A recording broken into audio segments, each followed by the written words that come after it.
This morning I'm just on the edge of Nottinghamshire.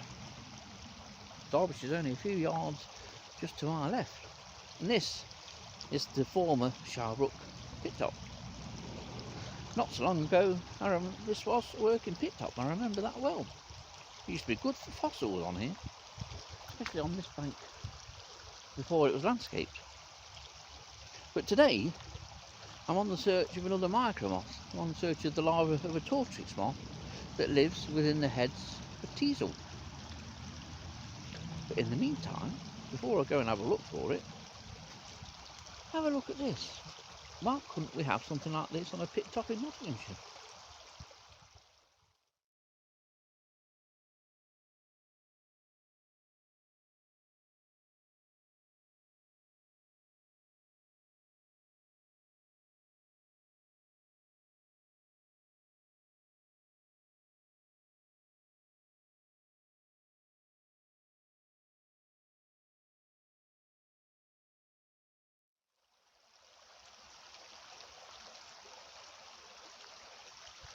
It's a shame that the people who were responsible for the landscaping of the site where I am today, which is the old Sharbrook colliery, didn't have a hand in landscaping some of Nottinghamshire's former pit tops.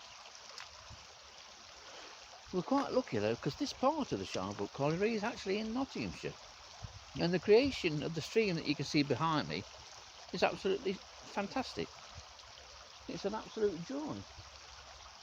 It eventually runs into a large pond or lake, more of a lake really than a pond, and that is completely given over to wildlife.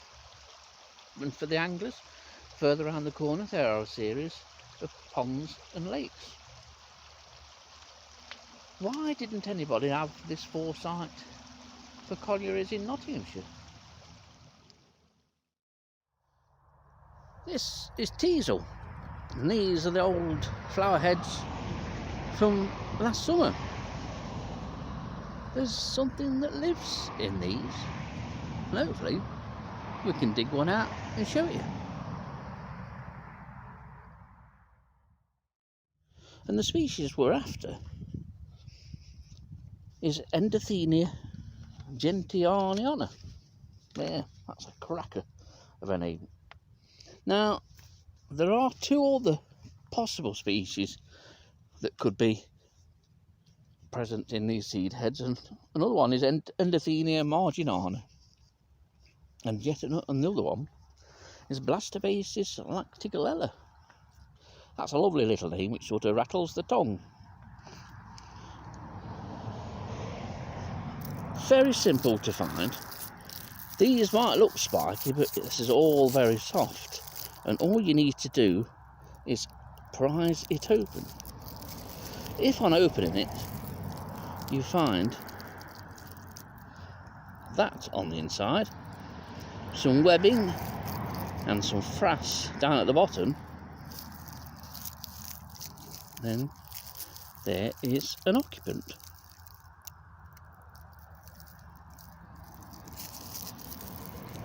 And that occupant should be further down in here.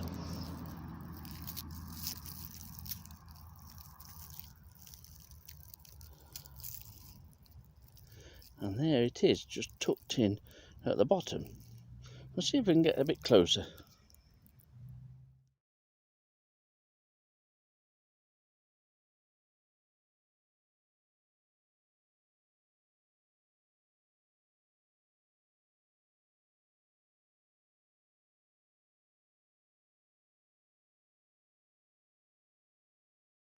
So if when you open you see your head, you find this frass and webbing, you know that you've struck it lucky. And we've been especially lucky with this being the very first one we've looked into. And the occupant is down at the bottom here.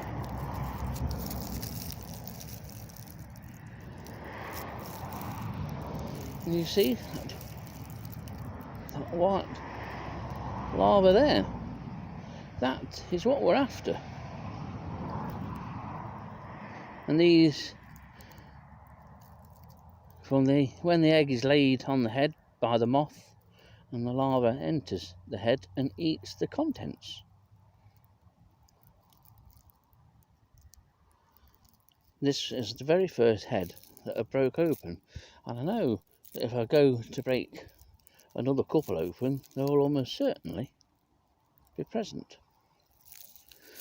The larvae of the two endothenias are extremely similar to tell apart, and you're ideally best breeding these through, but by far the commonest we find in our experience is Endothenia gentianiana, or whatever it is.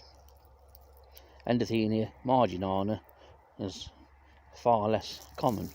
There is a difference in the two larvae, and that being a difference in the anal cone, which is obviously at the back end of the larva. So there is something very easily found during the winter months, and if you want to seal this up, I mean, you can take this home,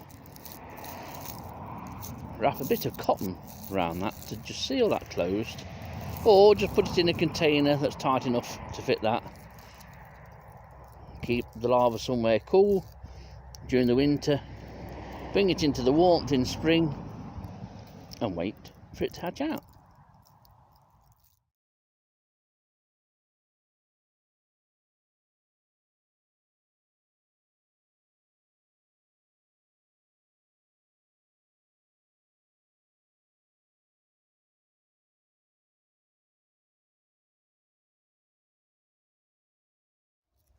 So we'll try this head. So it's not spiky, they're very soft, and instantly upon opening this I can see the webbing, and I know we have an occupant.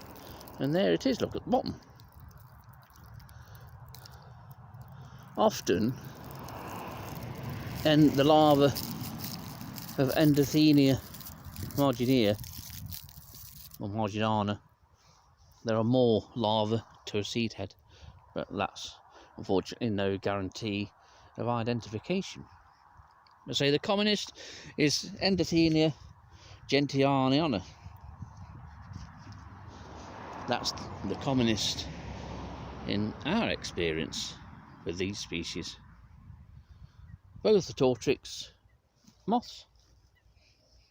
And although there is a third species, Blastobasis lacticolella, the larva of that is different, and it has been known to feed on the heads of teasel, but it's not a species that we've ever found.